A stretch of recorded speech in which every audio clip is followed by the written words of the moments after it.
É isso aí, pessoal. O Evangelho, né? A nossa série de reflexão desse mês de março, finalizando no dia de Páscoa, né? Domingo de Páscoa. Essa mensagem tão importante, tão relevante para as nossas vidas. 5 domingos onde nós vamos poder compreender o que é a mensagem do Evangelho, o que é essa denominada via espiritual, que alguns denominam como religião.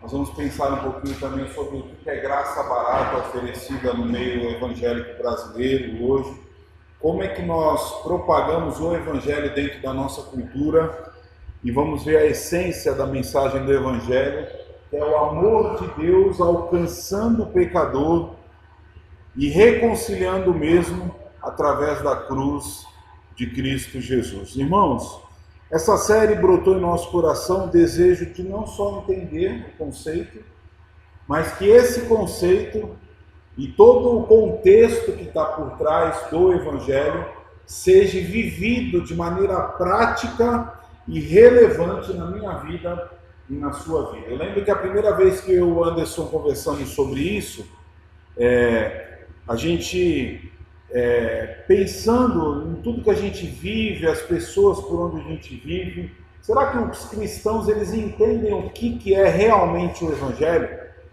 Porque a palavra de Deus diz que quando o Evangelho alcança os escolhidos e redime o pecador, essa pessoa nunca mais é a mesma. E por que nós olhamos para o cenário brasileiro hoje? Os evangélicos eles são uma bandeira até legalzinha, gostosinha, um louvorzinho atraente, uma música que arrepia, mas isso não gera a transformação que o verdadeiro evangelho faz. Por que os cristãos eles não são relevantes na vida dos amigos, no trabalho, na sociedade? Por que os cristãos, quando estão trabalhando, estão carrancudos, bravos, fazem de qualquer jeito as coisas? Por que os cristãos não dão valor para a família? Por que os cristãos sonegam impostos? Por que o cristão fala mentira deliberadamente? Por quê? Se ele se denomina cristão. Pensando nisso, irmãos, e olhando para essa série, durante esses 5 domingos, nós perceberemos que o amor de Deus, o Eterno, surpreende eu e você, homens e mulheres, nos convidando para uma caminhada segura. Mas ela é segura, mas antes de ser segura, ela é transformadora. Jesus ele vem e ele transforma o pecador, e essa transformação, esse novo viver, traz segurança. Agora, em meio ao caos, é difícil ter segurança. Eu tive uma experiência sexta-feira agora, a gente estava descendo para Santos, para pós, que eu e a Dani a gente faz na área de família, de formação familiar sistêmica. A gente está aprendendo a tratar a família como um sistema, no aconselhamento cristão, com algumas ferramentas da psicologia. E é interessante que no meio do caminho, passando o túnel aqui da Fernão Dias, o carro parou. E a gente deu risada, olhou um para o outro e falou, tranquilo, porque já está fervendo o carro, desde que nós ganhamos esse presente, ele veio assim, então a gente para, esfria o carro, abre, põe água e continua. E nós fizemos isso. E aí depois de 1 quilômetro, ele parou e ferveu de vez. E aí eu falei, Dani, agora já é. Agora vai ter que guinchar mesmo.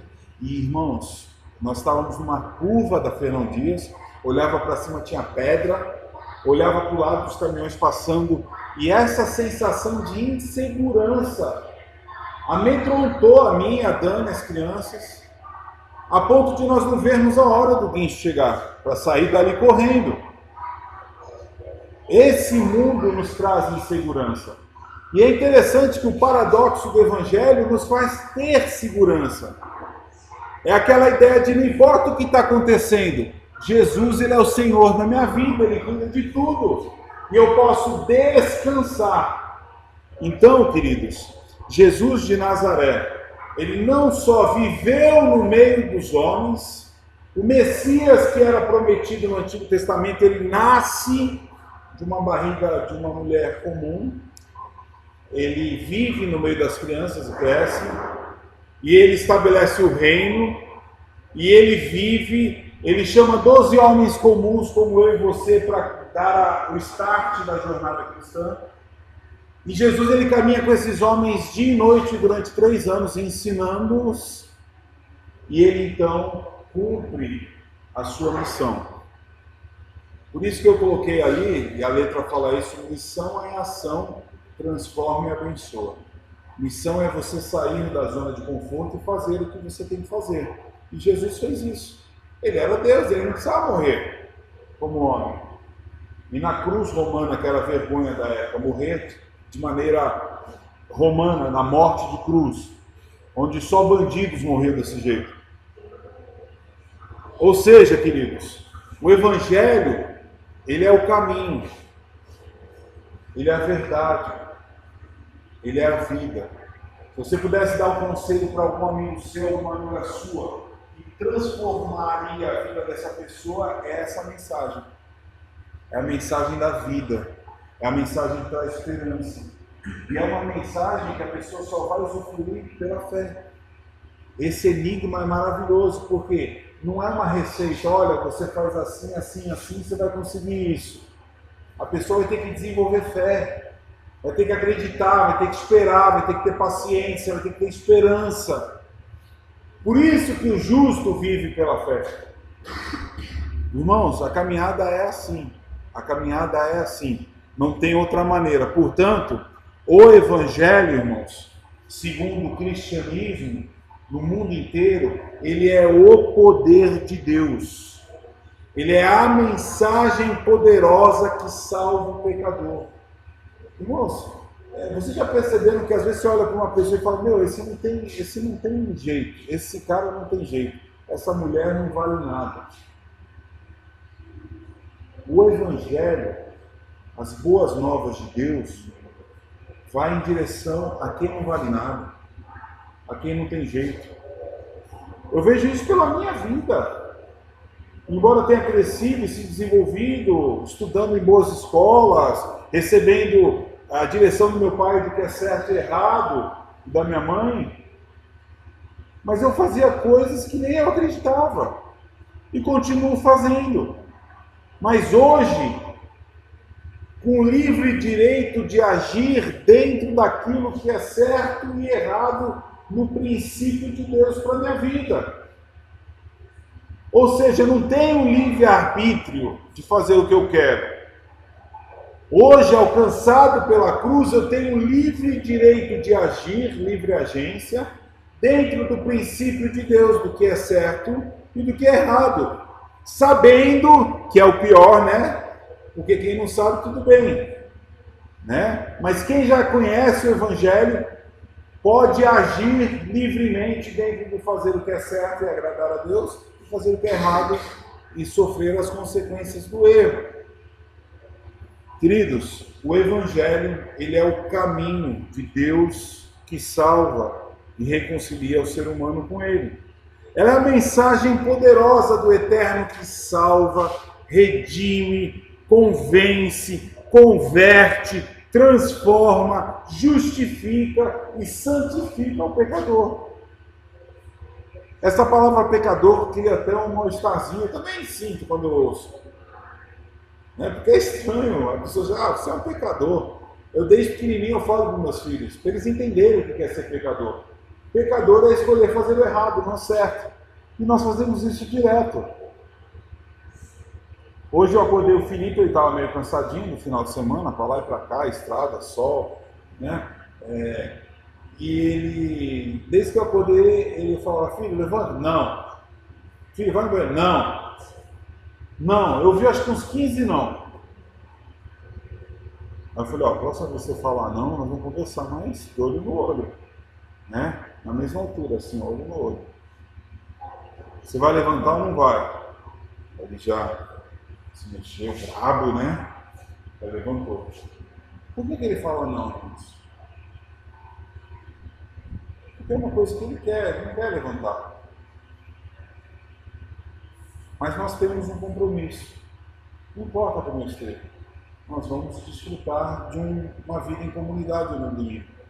E você vai levantar, você vai tomar banho, você vai ficar melhor. Eu falei, toma um banho, você vai acordar disposto. Ah, mas eu não quero ir para a igreja. Eles já falam, desde pequenininho, eu não quero ir. Eu falei, filho, eu também não quero. Mas nós vamos. Porque o nosso compromisso é o passo além da nossa vontade. É o passo que traz vida. Aí depois, quando acaba o culto, ele vai embora. Pai, muito legal a igreja, não é? Eu falei, Do mesmo jeito que ele sente, eu sinto. Então, queridos, o Evangelho tem esse poder de nos motivar, de nos encorajar para a caminhada. O Evangelho tem o poder de soltar amarras espirituais. Coisas que nos prendem e que não nos deixam desenvolver. Você já chamou alguém para vir aqui? E a pessoa falou, pô, legal. Por que a pessoa não vem? Não é assim? É assim, é muito louco. Eu tenho convicção que para a pessoa chegar aqui é muito difícil. Porque a carne dela não quer, porque o mundo não ensina e afasta a pessoa de uma comunidade cristã legítima, e porque o diabo lança setas para que a pessoa faça de tudo, menos que tenha um tempo com o Criador. Porque esse tempo, esse poder que o Evangelho tem, vai tornar ela melhor. Ela vai ser mais relevante no meio dela. Ela vai crescer em maturidade. Eu preciso crescer em maturidade. Todos nós precisamos crescer. Por isso, o Evangelho, irmãos, ele é um instrumento que Deus usa para reconciliar o homem consigo mesmo. Nele, no Evangelho, se revela toda a justiça de Deus. O Evangelho é um instrumento do alto para o pecador. Por isso, as boas novas do Evangelho é a ação de Deus sobrenatural, salvando, indo em direção ao pecador, através da cruz do Calvário e a morte do seu Filho, a reconciliação com Deus o Pai. Esse é o Evangelho. Se eu perguntasse para você no início, o que é o Evangelho para você? É até difícil de você conceituar. Então, irmãos, nesse primeiro domingo, eu queria trabalhar duas vertentes. O que é o conceito desse mundo que a gente vive e do Evangelho e a parte prática disso. Eu queria muito conceituar com você, para que você entenda que nós somos chamados, homens e mulheres, para testemunhar desse Evangelho. Nós vimos esse versículo foi o versículo que fechou a nossa série, na liturgia, no domingo passado. Paulo dizendo, porém nada considero a vida preciosa para mim mesmo, contanto que eu complete a minha carreira e o ministério que recebi do Senhor Jesus. Para testemunhar do que, irmãos? Do Evangelho, da graça de Deus. Olha o que Paulo disse, eu não considero nada mais importante do que fazer aquilo pelo qual eu vivo. E Deus me amou, Deus me salvou, eu continuo fazendo tenda, eu continuo andando, eu continuo indo para lá e para cá, eu continuo amando as pessoas, auxiliando a igreja. Mas o que eu quero mesmo, Paulo diz, olha só, irmãos, eu quero completar a carreira, o ministério que recebi do Senhor Jesus. De repente você está sentado aqui, ou você está sentado aqui, e nem sabe qual é o dom. Ah, mas eu vou fazer o que na igreja? Eu não sei o que eu faço, eu não sei se eu toco, eu não sei se eu acolho as pessoas que chegam. Isso é ministério, isso é dom. Eu não sei se eu ensino, eu não sei se eu visito e socorro a quem estão necessitados. Uma coisa eu sei, que você tem no mínimo um dom, e que você pode ser bênção na vida das pessoas. E é isso que Paulo fala. Ministério que recebi do Senhor Jesus, para testemunhar do quê? Do Evangelho da graça de Deus. Então, queridos, igreja em missão é a igreja que prega o Evangelho. É a igreja que está numa sociedade conceituada nos nossos dias de pós-moderna. Você já parou para pensar por que as pessoas usam essas expressões? Moderna, pós-moderna, uma sociedade mística, uma sociedade relativa. Nós precisamos entender isso até para a gente proclamar o Evangelho às pessoas. Por que os jovens hoje, eles são pós-cristãos? Nós temos que entender, porque já vivemos uma era que Cristo não tem mais sentido nenhum no nosso meio. Você fala de Cristo, os caras dão risada.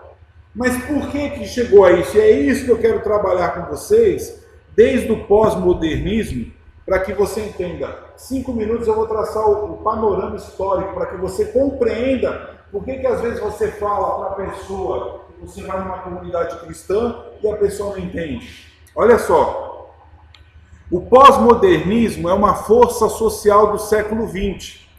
Esse pós-modernismo, que é um movimento, é marcado pela quebra e ruptura de 2 elementos essenciais do modernismo.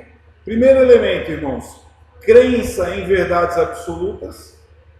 O modernismo, na época, no século XIX, ele já não cria mais em verdades absolutas. Ou seja, a Bíblia, ou a Escritura, que é a verdade de Deus para nós, já lá naquela época as pessoas já falavam, não existe verdade absoluta.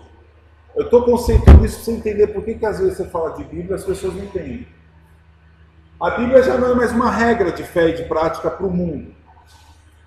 Um outro elemento, progresso social e cultura. Ou seja, o mundo evoluiu, as pessoas socialmente estão ocupadas. E é por isso que o modernismo, ele dá o start nesse mundo de ocupação onde ninguém tem tempo.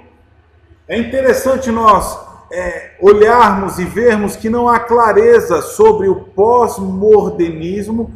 O Brennan Manning, que é um pensador, ele diz que esse pós-modernismo ele é marcado pela sociedade fluida. É uma sociedade que não tem mais como você conter. É como você abrir uma Coca-Cola e jogar assim e você não conseguir juntar mais. As pessoas, elas escorrem. O Cauê chega na escola e convida um amiguinho e fala, vamos lá, vai ter uma reunião lá na casa de um amigo meu, nós vamos fazer um churrasquinho. Ah, mas quem que é essa galera? Não, a galera lá da minha comunidade. Não, comunidade não. Eu quero ir para balada, eu quero... As pessoas hoje pensam assim, você não prende mais ninguém. Hoje nós vemos os relacionamentos líquidos, fluidos.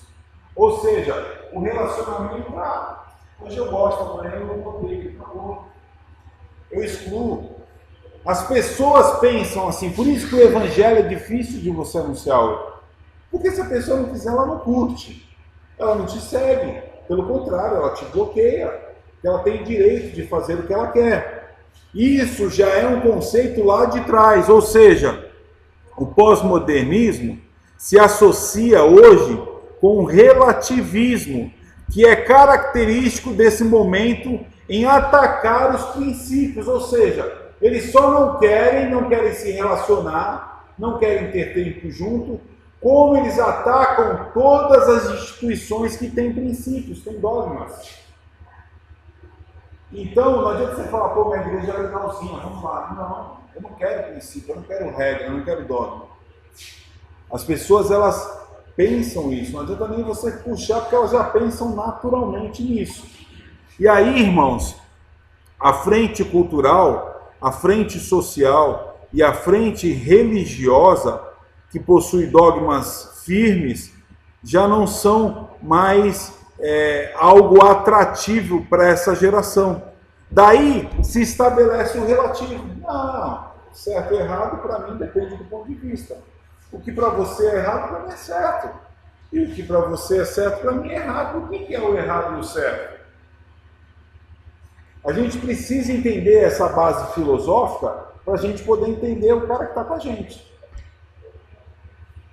Não adianta falar para ele, você não pode beber, cara, porque a bebida faz mal. Eu falo, não, quem falou que faz mal? Onde está escrito isso?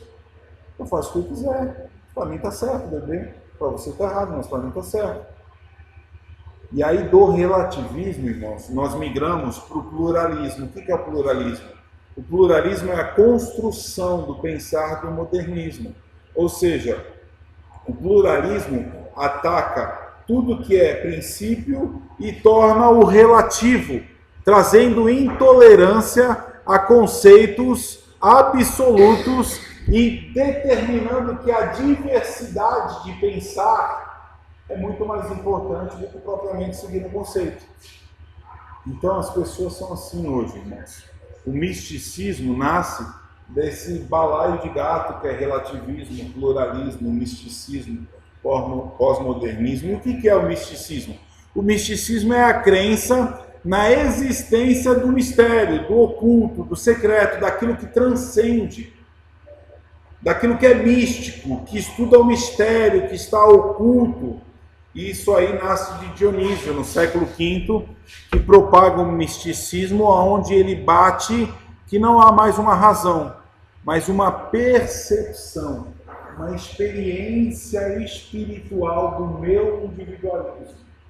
Olha só, irmãos, aqui eu chego, e aqui eu quero fazer você pensar como cristão.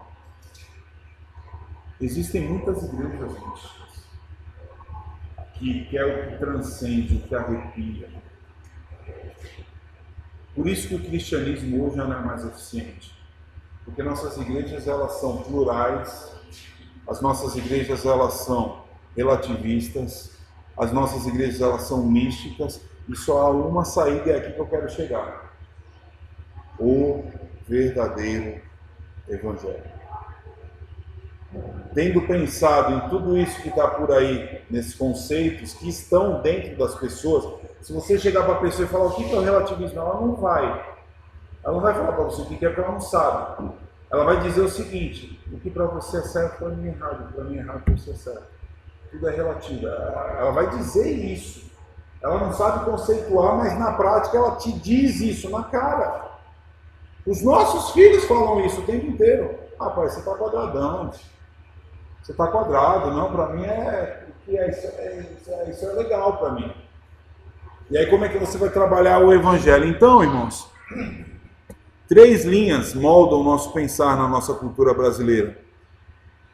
E aqui eu quero que você tome atenção para que você entenda. A nossa sociedade urbana brasileira, a sociedade da cidade, que mora na cidade, não no campo, ela é relacional e individualista. Olha o paradoxo. Ao mesmo tempo que ela se relaciona no trabalho, na vizinhança, com os amigos, com a família, ela é individualista. Chega uma hora que você vai para o seu quarto, você fecha a porta, você entra no mundo cibernético, na internet, e você fica ali. Essa é a nossa sociedade hoje.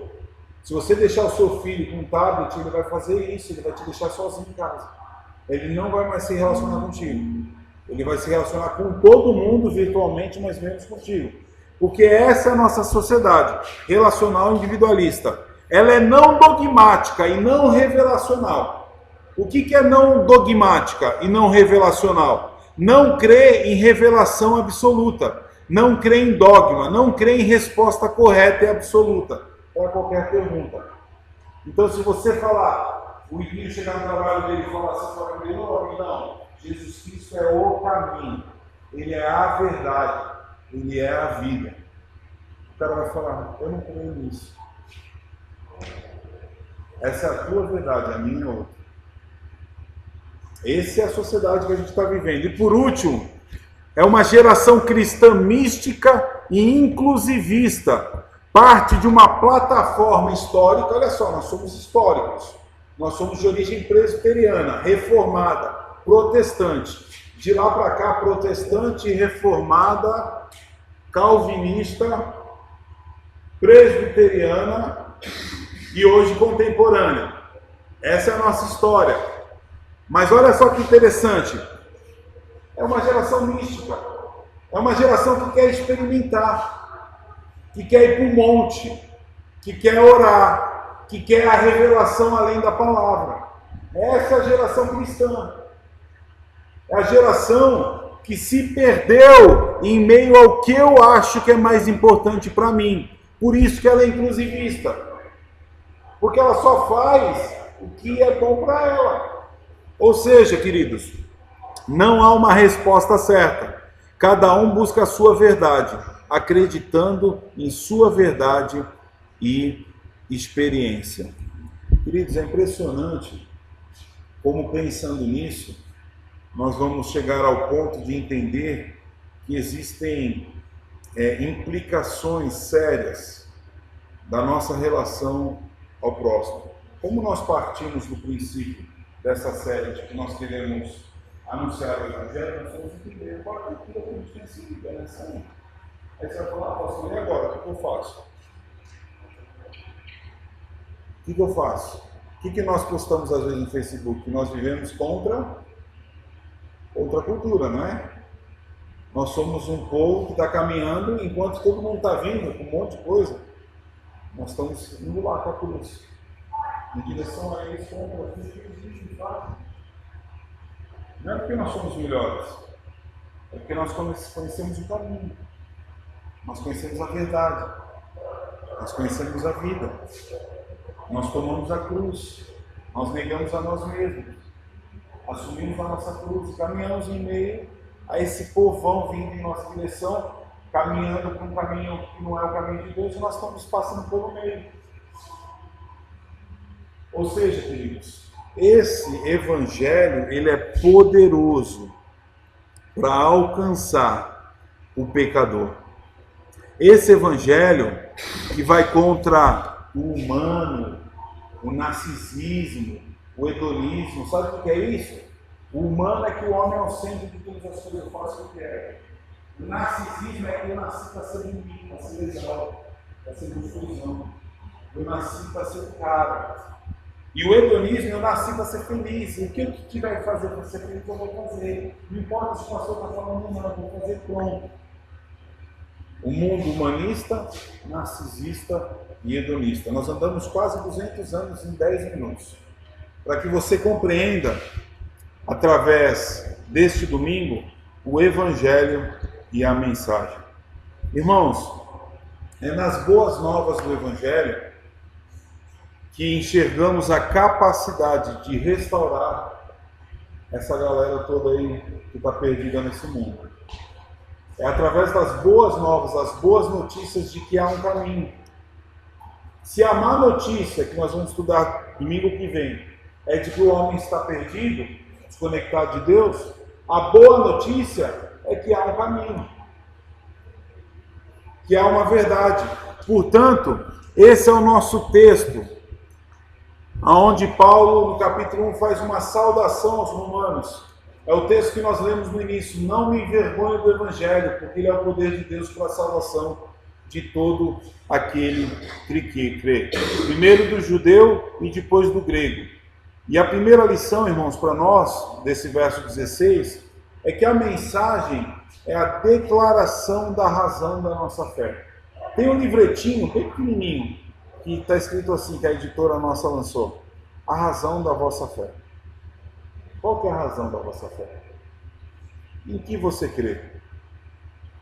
O que te move? No que você pensa? Não se envergonhar do Evangelho, segundo Paulo, irmãos, significa que Paulo não tinha vergonha de um dia ter crido em Jesus e se rendido à mensagem. É interessante a gente entender o contexto para você dizer, por que Paulo diz eu não me envergonho do Evangelho? Antes, Paulo, como judeu e perseguidor da igreja, vocês sabem que Paulo, ele foi um dos maiores perseguidores dos cristãos. Ele matava dando risada. Ele concedia carta do império para ir lá matar os cristãos e se alegrar. O antigo Saulo acreditava que Jesus era um falso profeta e uma ameaça à verdadeira religião. E todos os cristãos que pensavam assim deveriam ser, então, o quê? Eliminados, vamos matar. Mais ou menos o que acontece hoje lá no Oriente Médio, que muitos cristãos estão sendo mortos por defenderem a fé no Evangelho. Naquela época, Paulo era o cara que ia atrás dos cristãos, que cortava ao meio, e que fazia isso por acreditar que existia uma verdadeira religião, que não era a religião do cristianismo. Então, Paulo obteve a autorização, o Saulo, das autoridades de Jerusalém para caçar os cristãos nas cidades vizinhas, torturando os mesmos e os apedrejando até a morte, como foi com Estevão, no capítulo 7 de Atos dos Apóstolos. E num dia na estrada de Damasco, o perseguidor se transformou em um discípulo. Nós sabemos que lá na estrada de Damasco, Paulo então é alcançado pela graça, não consegue ver, e ele então torna-se Paulo, o grande discípulo, o grande teólogo, o grande homem que amou e que plantou e que serviu o Evangelho, porque um dia foi alcançado. Irmãos, eu não preciso ser muito profundo para você entender que, como um cara que torturava, que matava, no meio de uma estrada passa a falar do amor de Cristo. Como é que acontece isso? Existe uma pílula, Léo, que você compra na farmácia, aí você dá para aquele cara mais maluco que você conhece, aí você dá um remedinho, uma pílula, ele toma e fala: puxa, Léo, ô meu irmão, que bom que nós somos de Cristo. Não existe, irmãos. É poder de Deus. O Evangelho é o poder de Deus, é o poder que transforma. Paulo se sente um privilegiado, e esta é a razão pela qual ele diz que não tem vergonha de que Deus em Cristo o alcançou. Por isso que Paulo diz aqui, não me envergonhe do Evangelho, porque outrora perseguidor, agora ele é um instrumento de Deus naquela região, a falar das pessoas do poder de Deus. Portanto, irmãos, a razão da nossa fé é algo importantíssimo. Eu lembro que quando Deus me salvou em 1992, já faz alguns anos, eu não tinha como explicar. Minha mãe falava assim, eu chegava em casa com a Bíblia embaixo do braço, naquela época eram as Bíblias mesmo, de capa dura, grande, né? E você andar com ela embaixo do braço é quase uma afronta, né, para as pessoas. E minha mãe punha a mão na cabeça dentro de casa e falava assim: meu, você ficou louco. Minha mãe olhava e falava: meu, o que está acontecendo contigo, cara? Você sempre acordava domingo 2 horas da tarde, saía, ia para a praia, ficava o dia inteiro, nem me via. E agora você acorda às 7 horas da manhã para ir para a igreja, você está louco. E eu queria explicar para ela, eu não sabia. A única coisa que eu lembro que eu falava para ela: mãe, eu não tenho vergonha de ir para a igreja. Olha só. Porque era a razão da minha fé. Deus me alcançou, me transformou. E agora eu quero ouvir, eu quero aprender, eu quero crescer na fé. E isso me traz alegria, me traz paz, me traz ânimo. Isso me dá coragem para prosseguir, para entender. Com 17 anos, imagina um moleque de 17 anos, na flor da idade, jogador de polo aquático, ia para as baladas, pegava as menininhas e achava mal barato. E agora não. Agora quer caminhar de maneira segura. Por isso que, irmãos, é muito difícil entender como alguém que alcançou o Evangelho, ou foi alcançado pelo Evangelho pela graça, hoje quer sair para a balada, quer pegar as menininhas, quer viver na vida em nome de Jesus ainda. É estranho, isso é muito estranho. A minha pergunta é: foi alcançado pelo Evangelho? Houve transformação? Houve conversão? Pensem na estrada de Paulo, Saulo e Paulo. Saulo está vindo puxando os cristãos. Aí ele chega no meio do caminho e uma luz cai sobre ele não consegue enxergar. E ele volta transformado.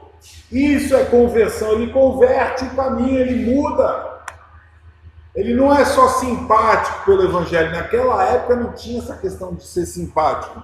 Ou você era ou você não era. Se você era, você caminhava e morria. Se você não era, você perseguia. Hoje não, hoje é tudo suavezinho, gostosinho. Comprar um CD evangélico, pôr lá no carro lá, sou filho do rei. O Evangelho não faz isso não, irmãos. O Evangelho transforma. E a pessoa passa a viver então em novidade de vida. Por quê, irmãos? Por quê? Olha só. Porque ele é o poder de Deus. Deus ele é poderoso, ele não é brinco, ele brinca com as pessoas. Nós que brincamos com Deus. A mensagem que era simples, que aquele homem que morre naquela cruz era o Deus salvando o pecador. E para aquilo, irmãos, para aquela época, as cidades orgulhosas de Roma, Paulo Então ele exala a razão da fé dele. Ele não só diz que não se envergonha, como agora ele diz que esse evangelho, ele é o poder de Deus para a salvação do pecador. Paulo está supondo aqui o fato de que a humanidade estava perdida, todos estão perdidos, os gregos, os bárbaros, os judeus, quem quer que sejam, e até os judeus que receberam a revelação especial no Antigo Testamento, a lei de Deus, precisam agora entender que a graça os alcançou para viver em novidade de vida. Ou seja, todos estão, irmãos, eu e você, debaixo da ira de Deus. Todos estão debaixo da ira de Deus e condenados para a morte. Então Jesus Cristo vem e nos alcança e nos mostra que lá, a ruptura do capítulo 3 de Gênesis, o homem desconectado, então o Deus encarnado na pessoa de Jesus vai para a cruz para morrer comigo, com você, para perdoar o seu pecado e te salvar, para que você hoje seja o mensageiro da cruz. Portanto, irmãos, eu quero ser bem claro, eu sempre falo isso, todos estão perdidos, todos estão perdidos. Pensa na pessoa que você mais ama, ela está perdida. Pensa no seu filho, na sua sobrinha, no seu tio, aquela pessoa que você tem muita estima, ele está perdido. Quando eu peguei a Gabi no colo, no hospital, quando ela nasceu, com 2,1 kg, eu falei, isso é graça de Deus. Mas aqui é muito pecado. Ah, que bonitinho. Eu lembro que minha mãe falou, ai, tadinha, pecadinha não. Ela é pecadora, como eu sou. E a Bíblia diz que no ventre, minha mãe me concebeu pecador. Embora eu receba esse presente de Deus, esse presente que Deus me deu, que é minha filha, que nasceu da barriga da minha esposa, e que a gente cuidou, ficou muitas noites sem dormir, agora vira para você e fala, não.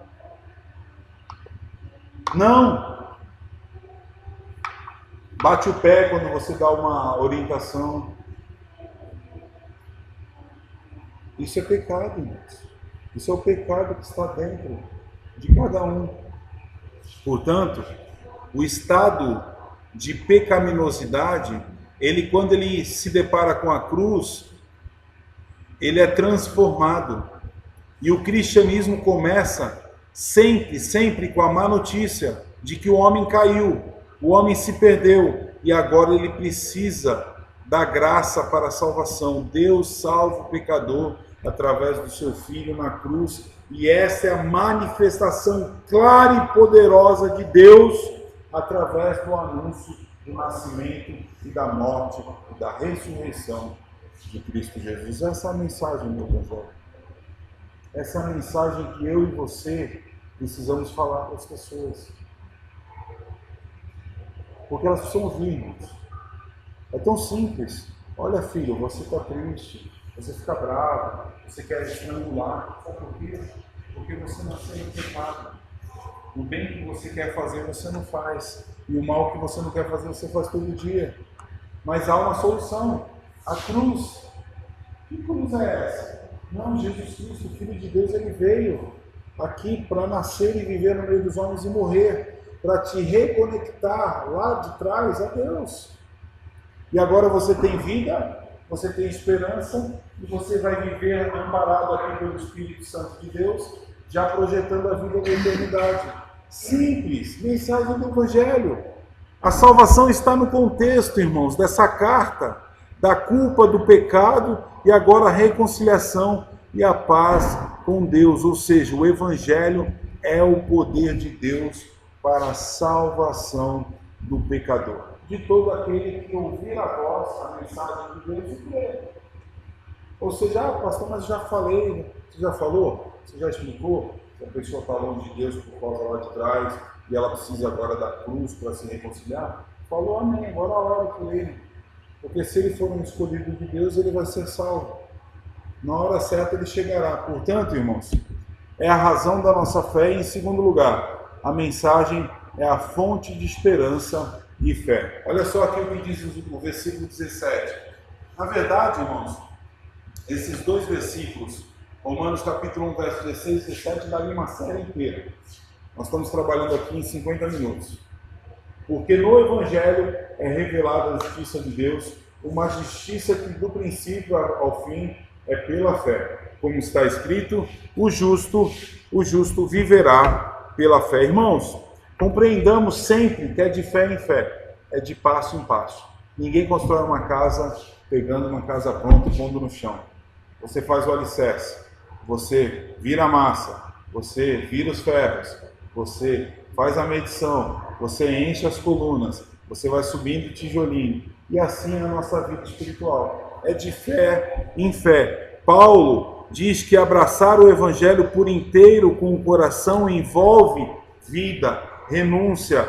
Nós vamos ter que investir tempo no Senhor. Eu estava conversando aqui com a Gabi no início, dizendo de que todo o crescimento espiritual passa pela sua vontade, pelo seu esforço de compreender quem Deus é nas Escrituras. Sem ler, você não vai aprender. Sem investir tempo, você não vai crescer.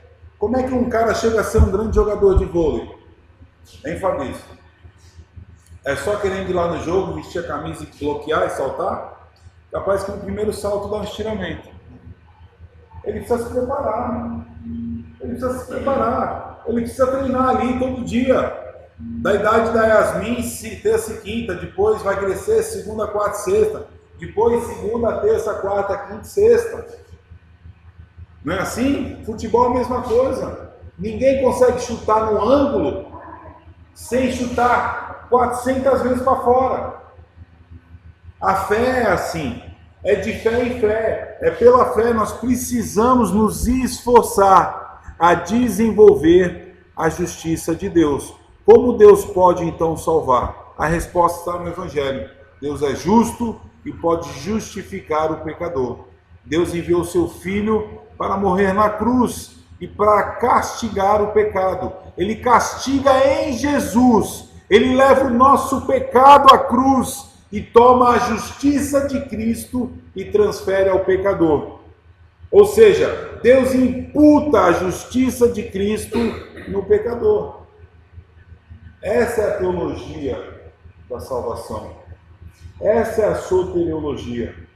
Deus, ele pega o justo e a sua justiça imputa no pecador. E os pecados do pecador ele joga lá na cruz e sana, e paga, e acabou. Quando Deus te olha, ele olha a sua ficha lá e fala, olha, está aqui o carimbão. Jesus Cristo morreu por ti. Portanto, irmãos, você que entendeu que está morto em seus delitos e pecados, Deus te amou. Enviou o seu Filho para que a tua condenação fosse imputada no Cordeiro perfeito, que é a Páscoa. Não é, amigão? Páscoa. Cordeiro perfeito. Deus, então, ele pega os seus erros, os seus pecados, os seus delitos e põe lá na cruz do Cordeiro e te perdoa. Essa é a mensagem do amor. Quando você ouve essa mensagem, o que você sente? Ah, Deus te ama. Parece ser tão simples, né? Parece aquela coisa, né, de marido e mulher que chega em casa dia a dia. Ah, amor, eu te amo. Ah, é? Ah, legal, você me ama. Prova que você me ama. Como é que você prova para a sua esposa que você ama ela? Mulher é assim, viu, para os homens aí, para os cavalão, né? Não adianta só falar que ama. Você precisa provar que ama. E provar que ama a sua esposa, provar que ama a sua namorada, é você tratar bem dela desde que você acorda. É você se preocupar com ela mais do que você se preocupa com as coisas que você gosta. É você investir tempo. Ai, pastor, mas minha mulher fala demais, eu não aguento. Eu não aguento. Quem ama, aguenta. Quem ama, aguenta. Tem uma expressão, né? Quem ama... Uma expressão popular, eu esqueci o nome. Quem ama... Era uma propaganda do supermercado, quem ama... Esqueci agora, não vou lembrar. Mas quem ama investe, quem ama ouve. Mesmo que você não esteja entendendo nada, aí você está de frente com ela, ela está falando, e você fica assim, puxa, amor, que lindo. Mas você está dando atenção. Mesmo que você não compreenda de fato onde ela quer chegar. Esses dias eu estava ouvindo ele falar, eu falei, tá bom, lindo, mas onde você quer chegar com isso? Aí ela olhou para mim e falou assim, não sei também. Estou te cantando só. Mas é companheirismo, irmãos. Não é filme que você chega, acabou junto de mão dada. Linda é na vida. Lindo é você aguentar o seu maridão, cavalão, chegando suado lá, bravo, né? E você tá de pra ele e fala, amor, que bom que você chegou bravo, pelo menos você chegou, né? De repente você não chega. Olha que coisa, né? Irmãos, não é assim que a gente faz com o filho? Quando o filho chega, chegou da escola, que bom, né? Mas o marido, às vezes, a gente fala, já chegou esse traste. Tem gente que fala isso, irmãos. Ou tem gente que chega, o marido chega e fala, você não quer dar uma voltinha? Não, vai lá fora, vai dar uma volta. Some daqui, vaza. Os anos de relacionamento trazem isso. Aí como encantar o relacionamento? É as 45 passadas do amor, né? Primeira passada, deu um sorriso. Aí você chega lá no automático, né? Não, irmãos, é cultivar. Cultivar. Eu falo para a Dani dá risada na vida, eu falo, amor, uma das coisas que mais me dá prazer é chegar aqui e ver você e as crianças. Claro que tem dia que eu chego cansado. E que aí o Felipe chega, vai. Você fica lá assim, né? Só um pouquinho, eu só quero 30 minutos de silêncio. Depois de uma tarde fora de casa com muito barulho. Aí ele fica assim olhando para mim, né? Tá bom, pai. Ele vai lá brincar. Agora vai dar aquela baixada. Vamos lá jogar bola. Vamos lá. Vamos jogar bola. Vamos lá jogar bola. Tá. Gente, isso é vida. Vai passar. O Fabrício, você deve lembrar dele pequenininho. Jogando bola. Né? Agora tá um cavalão. Agora vai querer namorar. Agora vai chegar de vez em quando, vai jogar bola de vez em quando, cara. E é capaz que o Cauê chega os caras jogando. E aí, velho? Né? As coisas vão mudar, não vai ser o filho amorzinho, já é o meu cavalinho, né? As coisas mudam. Eu lembro do Davi nascendo, pequenininho, né? Pequenininho, bonzinho. Agora ele fala, pai, por quê? Pastor, mas por quê? O menino fala assim, tá bom, pastor, tá bom. Agora ele já sabe por quê. Vai crescer, né? E vai aprender o que é certo e o que é errado. Olha a Andressa aí, que bênção. Ela canta, adora, pula, cai de cabeça e volta e para. E é assim. E ela vai ver na Lina, eu achei mó bonitinho a Lina cantando e ela olhando para a mãe, tipo, querendo adorar junto, né? Estilo. É isso que é o ensinamento da vida, andando, deitando, acordar, levantar. Mas tudo isso acontece por quê, irmãos? Porque nós fomos alcançados. Porque hoje nós temos um princípio. Hoje não é relativo. Hoje nós temos um princípio. Hoje nós vemos uma fé verdadeira e não mística, que só que arrepia. Uma fé racional, de princípio, meio e fim. É tão lindo, irmãos. Vai chegar a hora de eu ver minha filha professando a fé. E dizendo, pai, eu acredito que Jesus é o Senhor da minha vida. É isso aqui, ó. É o poder. É o poder que está em Cristo, que renova a aliança. Portanto, meus irmãos, terminando aqui, o Evangelho. O que é o Evangelho para você? Para mim não sai essa expressão nessa semana da minha cabeça. O Evangelho é a boa nova de que Deus estava em Cristo Jesus reconciliando o mundo e o homem consigo. É a boa notícia de que Deus está em Cristo Jesus reconciliando o mundo, o homem consigo. Deus amou. Portanto, Qual que é o conteúdo, irmãos, dessa boa nova? Qual que é o conteúdo da boa nova do Evangelho? Olha que coisa mais linda. O que quereis que vos façam, façam você primeiro, diz Jesus. O que quereis que vos façam, faça você, o próprio Jesus diz. Ou seja, o que você quer para o homem, para si mesmo, faça para o próximo. Ame a Deus, ame o próximo como a ti mesmo. O próprio Jesus diz aos homens lá: o que quereis que vos façam, faça você também. Faça você primeiro. E qual que é a consequência disso, irmãos? E para mim isso aqui é muito forte, irmãos. As consequências do Evangelho é você aprender a ser feliz enquanto chora.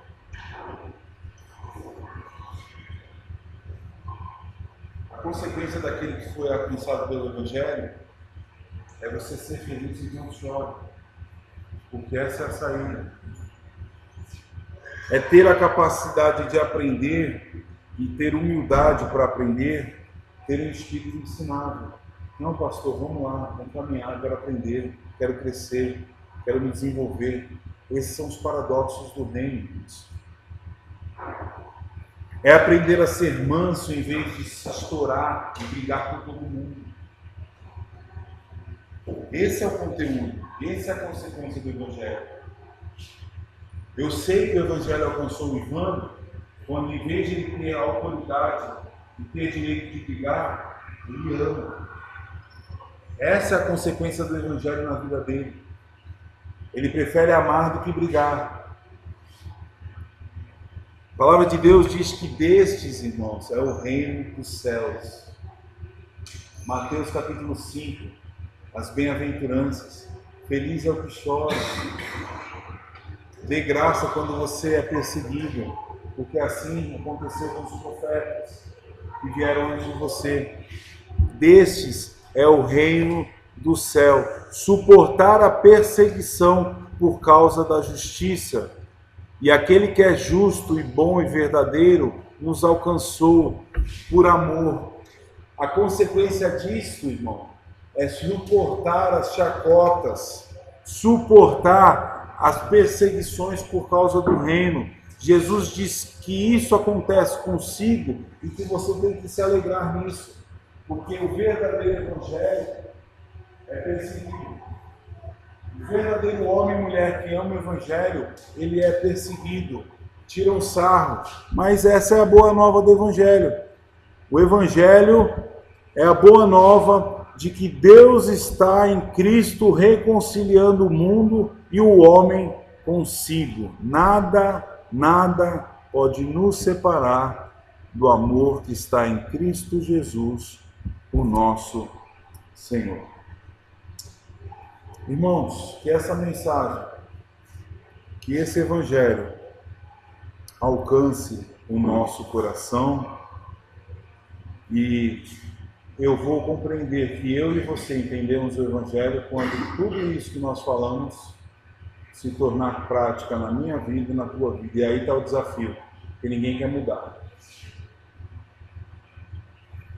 Ninguém quer mudar. O evangelho não é a pílula que eu perguntei para o Léo no início. O evangelho é o passo a passo. O evangelho é a ideia de você reproduzir o que o Anderson fala aos domingos. A ideia é você reproduzir o que você aprendeu no domingo pela manhã. Então, quem recebeu perdão, perdoa. Quem recebeu amor, ama. Quem foi alvo da graça, agracia. Quem foi acolhido por Deus, acolhe. Quem foi amado e acolhido por Deus, agora ama e acolhe. Quem não foi julgado, pois Deus nos perdoou, não julga o próximo. Você não é julgado por Deus porque Deus te alcançou e te perdoou. Não julgue o próximo. Quem foi perdoado de todas as dívidas, perdoa o devedor.